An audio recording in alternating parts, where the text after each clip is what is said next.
Hi, this is Madras Toppers. இன்னைக்கு chemistry first mid term போர்ஷனுக்கான important 2 marks என்னங்கிறத ஆன்சரோட பார்ப்போம். ஸோ இது 11th ஸ்டாண்டர்ட் ஸ்டூடெண்ட்ஸ்க்கானது. ஸோ ப்ரீவியஸாக ஒரு 5 இயர்ஸில் என்னென்ன 2 மார்க்ஸ் கேட்டிருக்காங்க மிட் டேர்ம் போர்ஷனுக்கான 2 மார்க்ஸ் என்னென்னங்கிறத பார்க்கலாம். ஸோ இதை ப்ரிப்பேர் பண்ணிட்டு போனீங்கன்னா உங்களுக்கு மேக்ஸிமம் இதுலேருந்து 2 மார்க்ஸ் வரதுக்கு சான்சஸ் அதிகம். ஸோ ஃபஸ்ட் என்ன கேட்டிருக்காங்கன்னா ஃபார்முலா வெயிட்னா என்ன? So formula weight of a substance is sum of atomic weight of all atoms in a formula unit. ஒரு ஃபார்முலா யூனிட்டில் இருக்கிற எல்லா ஆட்டத்தோட அட்டாமிக் வெயிட்டோட சம்மு தான் வந்து ஃபார்முலா வெயிட். அதை தான் எக்ஸ்பிளைன் பண்ணியிருக்காங்க. அடுத்து மோல்னா என்ன?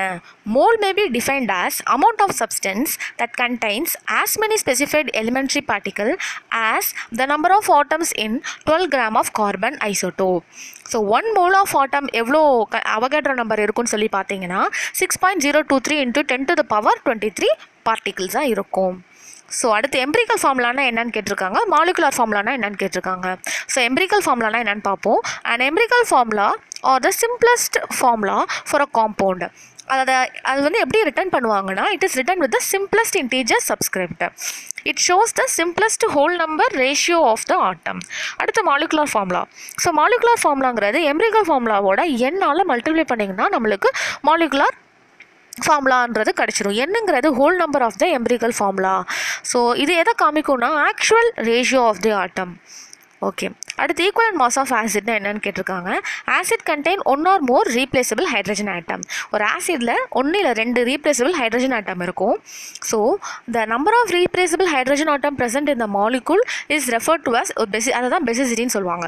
ஸோ ஈக்குவலன்ட் மாஸ் ஆஃப் ஆசிடை எப்படி நம்ம டிட்டர்மைன் பண்ணுறாங்கன்னா, number of parts by mass of acid which contains 1.008 parts by mass of its replaceable hydrogen atom. So molar mass of the acid divided by basicity of the acid. So அந்த பெசிசிட்டிங்கிறது எவ்வளோ replaceable hydrogen atoms இருக்குது அப்படிங்கிறது தான். ஓகேங்களா, ஒரு sulphuric ஆசிடோட பெசிசிட்டி பார்த்தீங்கன்னா 2ன்னு சொல்கிறாங்க. இதுதான் ஈக்குவலன்ட் மாஸ் ஆஃப் ஆசிட்.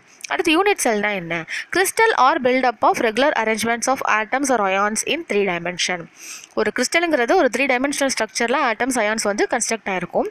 அந்த ஸ்ட்ரக்சரில் ரொம்ப சிம்பிளஸ்டான ஸ்ட்ரக்சர் தான் வந்து it's build by its repetition. அந்த சிம்பிளஸ்டான ஸ்ட்ரக்சர் வந்து ரெப்பிட்டேட்டிவாக 3 dimensional இருக்கும். அதான் வந்து அதான் வந்து யூனிட் செல்னு சொல்லுவாங்க. அது simplest structure of which the crystalline solid is build by its repetition in 3 dimension is called as unit cell. அடுத்து மில்லர் இண்டைஸ்னா என்ன?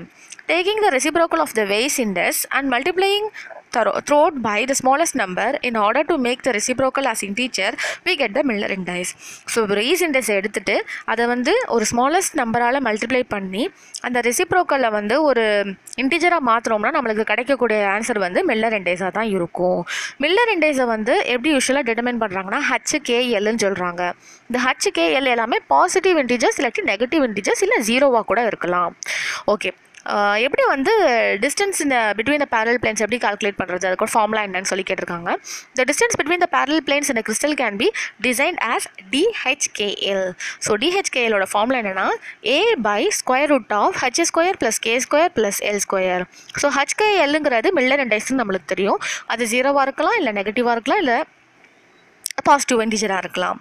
ஏங்கிறது length of the cube side. அடுத்து கேட்டினேஷன்னா என்ன? The tendency of an atom of an element to unite with each other forming a chain of covalent bond. ஒரு ஆட்டம் வந்து இன்னொரு ஆட்டமோட unite ஆகி ஒரு கோவலண்ட் பாண்ட் ஃபார்ம் ஆச்சுன்னா அதான் catenation. Catenation may give rise to open செயினாக இருக்கலாம், இல்லாட்டினா க்ளோஸ் செயினாக இருக்கலாம். கார்பனுக்கு தான் வந்து maximum tendency for catenation, bonding வந்து அதிகமாக இருக்கிறனால அது கேட்டினேஷன் ஃபார்ம் ஆகிறதுக்கு அதிகமான சான்சஸ் இருக்குது. எப்படின்னா இந்த கீழே இருக்க எக்ஸாம்பிள் பார்த்தீங்கன்னா கார்பன் ஆட்டத்துக்கு 85, SiSiக்கு பார்த்தீங்கன்னா 54 இருக்கிறதுல அந்த டெண்டன்சி அதிகமாக இருக்கிறது கார்பன் ஆட்டத்துக்கு தான். ஸோ அதனால் கேட்டினேஷன் வந்து கார்பன் ஆட்டத்துக்கு மேக்ஸிமமாக இருக்கும். அடுத்து ஃபங்க்ஷனல் குரூப்னா என்னன்னு கேட்டிருக்காங்க. The chemical properties of all the members of homologous series are characterized by a group called functional group. It is characterization of particular series. Example of functional group என்னன்னு பார்த்தீங்கன்னா ஹாலைடாக இருந்துச்சுன்னா Xன்னு இருக்கும், ஆல்கோஹால்னா OH குரூப் இருக்கும், ஈத்தராக இருந்துச்சுன்னா O அப்படிங்கிற group இருக்கும்.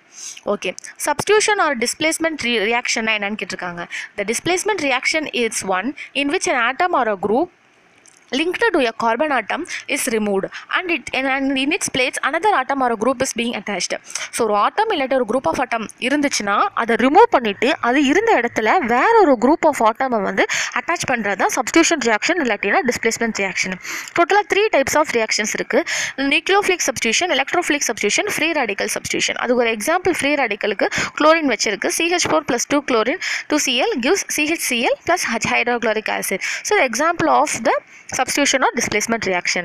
So அடுத்து நம்ம பார்க்க போகிறது ஹோமோலிட்டிக் ஃபிஷன்னா என்ன. ஒரு covalent bond between the 2 atoms A and B may be shown as A.B அப்படின்னு சொல்லலாம். இல்லை ஏன்னு போட்டு ஒரு டேஷ் போட்டு B அப்படின்னு சொல்கிறோம். This bond May undergo fission. இந்த பாண்ட் உடஞ்சிச்சுன்னு வச்சுக்கோங்களேன், அது ஃபிஷன் ரியாக்ஷன் ஆகும். In such a way that each atom retains electrons of the shared pair. So இப்போ ஏக்கும் பிக்கும் நடுவில் 2 டாட் இருக்குது பார்த்தீங்களா. இந்த ஃபிஷன் ரியாக்ஷனால் அந்த காமனாக ஷேர் ஆகிருக்க எலக்ட்ரான்ஸ் வந்து ஸ்ப்ளிட் ஆகி அந்த ஷேர் பண்ணியிருக்க எலக்ட்ரான்ஸ் ஏக்கு தனியாகவும் பிக்கு தனியாகவும் போயிடும். ஸோ அப்போ ஃப்ரீ ரேடிக்கலாக வந்து ஏவும் பியும் இருக்கும். அப்போ ஆட் நம்பர் ஆஃப் எலக்ட்ரான்ஸ் வந்து எலக்ட்ரான் மாலிகுல்ஸ் வந்து இருக்கும். இந்த எக்ஸாம்பிளோட பார்த்தா உங்களுக்கு புரியும். இங்கே பாருங்கள், ஏபி ஒரு பாண்டை ஷேர் பண்ணுது, அங்கே 2 எலக்ட்ரான் இருக்குது. ஃபிஷன் ரியாக்ஷனுக்கு அப்புறம் என்ன சொன்னேன், அந்த ஷேர்டு எலக்ட்ரான்ஸ் வந்து ஸ்ப்ளிட் ஆகி அது வந்து தனித்தனியாக இருக்கும். ஸோ ஏக்கு மேலே ஒரு டாட், பிக்கு மேலே ஒரு டாட். ஸோ இதுதான் வந்து homolytic fission. Okay, thank you students. These are the frequently asked 2 mark questions in the first midterm chemistry kind of portions for class 11th. So further வந்து videos வந்து important questions in every subject வரும். So please keep watching Madras Toppers. Thank you.